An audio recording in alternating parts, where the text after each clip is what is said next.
का स्वागत करता हूं आपके अपने YouTube चैनल सरकार यूनिक एक्ट में। दोस्तों, आज मैं इस वीडियो में आप सभी को बहुत ही महत्वपूर्ण ऑब्जेक्टिव कराने वाला हूं, जो कि क्लास 10th का है।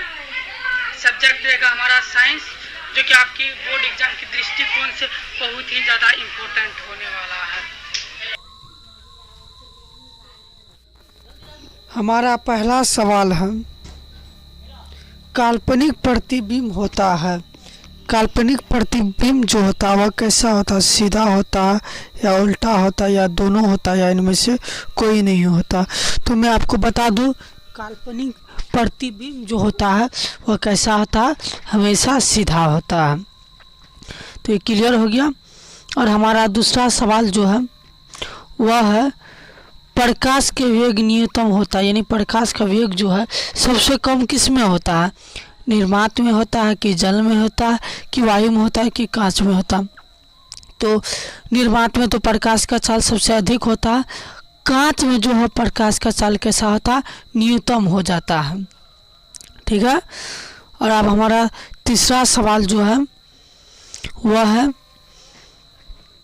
प्रकाश के परावर्तन के कितने नियम हैं? ये सभी को पता होगा कि प्रकाश के परावर्तन के कुल जो है 2 नियम है। ठीक है। अब हमारा तीसरा सवाल जो है उसका आंसर 2 हो गया। अब चौथा सवाल हमारा क्या है? उत्तल लेंस को कहते हैं। उत्तल लेंस को क्या कहते हैं? अपसारी लेंस कहते हैं, या दो उत्तल लेंस कहते हैं, या अपसारी लेंस कहते हैं, या इनमें से कोई नहीं? तो आपको बता दूं, उत्तल लेंस को हम लोग कौन सा लेंस कहते हैं? अभिसारी लेंस कहते हैं। ठीक है। अब हमारा पांचवा सवाल है, किसी दर्पण से वस्तु का बड़ा प्रतिबिंब बनता है, यानी किस दर्पण से जो है वस्तु का प्रतिबिंब सबसे बड़ा बनता है? समतल दर्पण से, या अवतल दर्पण से, या उत्तल दर्पण से, या कोई नहीं? तो किसी दर्पण से वस्तु का बड़ा प्रतिबिंब किस दर्पण से बनता है? तो हमारा अवतल दर्पण से क्या बनता है? किसी दर्पण का बड़ा प्रतिबिंब बनता है। हमारा छठा सवाल है, साइड मिरर के रूप में प्रयुक्त होता है। साइड मिरर के रूप में क्या चीज़ प्रयुक्त होता है? साइड मिरर के रूप में साइड मिरर के रूप में उत्तल दर्पण जो है होता है, प्रयुक्त होता है। 7वां सवाल, निम्न में से कौन सा ऑक्सीकरण नहीं है? इनमें से कौन जो ऑक्सीकरण नहीं है?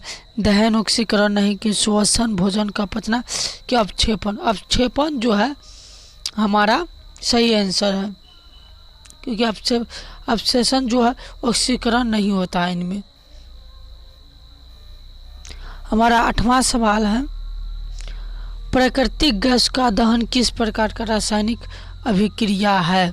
संयोजन अभिक्रिया है, अपघटन अभिक्रिया है, या ऊष्माक्षेपी अभिक्रिया है? बिल्कुल ही ऊष्माक्षेपी अभिक्रिया है, ये राइट आंसर हमारा।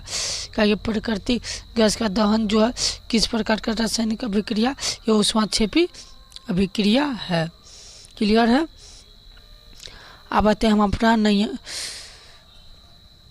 9 प्रश्न की और 9 प्रश्न क्या कर रहा है, दानेदार जस्ता पर तनु सल्फ्यूरिक अम्ल डालने पर कौन सा गैस उत्सर्जित होता है? तो कौन सा गैस उत्सर्जित होता है?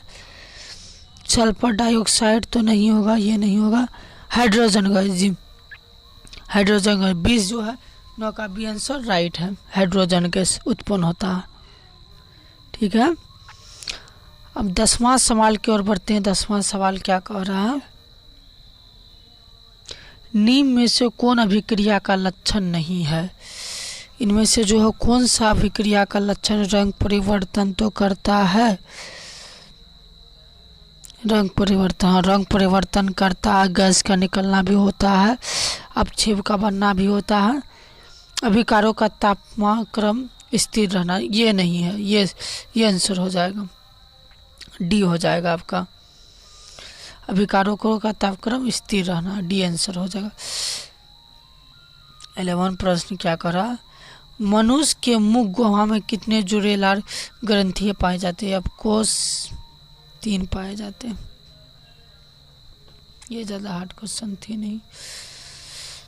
अब हम अपना 12 नंबर का प्रश्न पर चलते हैं। 12 नंबर का जो प्रश्न है वह क्या कह रहा है, मुख गुहा का पिछला भाग कहलाता है। मुख गुहा का पिछला भाग क्या कहलाता है, ग्रेसनी कहलाता है। ठीक है, क्योंकि इनमें से तो कोई नहीं होगा, ये ग्रेसनी होगा।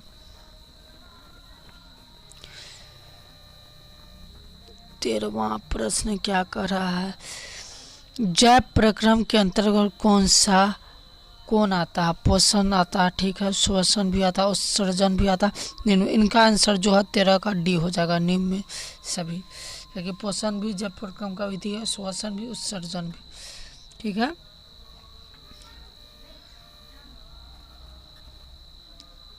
14 नंबर का प्रश्न है, निम्नलिखित में किसे कोशिका ऊर्जा मुद्रा के रूप में जाना जाता है। एडीपी को गलत हो गया, एटीपी को, हाँ, एटीपी को कोशिका का ऊर्जा मुद्रा के रूप में जाना जाता है। ठीक है, आप बढ़ते हैं हम अपना लास्ट और अंतिम प्रश्न की ओर, जो कि बहुत ही अच्छा प्रश्न है।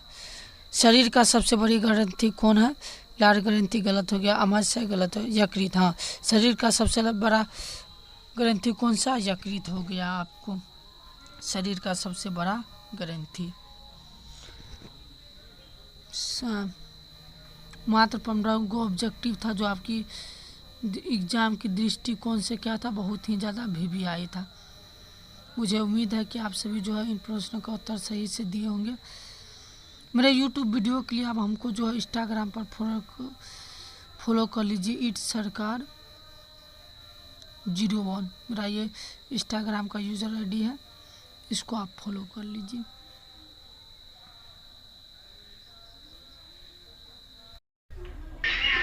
आई होप आप सभी को वीडियो अच्छी लगी हो। अगर वीडियो अच्छी लगी हो तो मेरा चैनल को सब्सक्राइब कर दीजिए, वीडियो को लाइक कर दीजिए और शेयर कर दीजिए।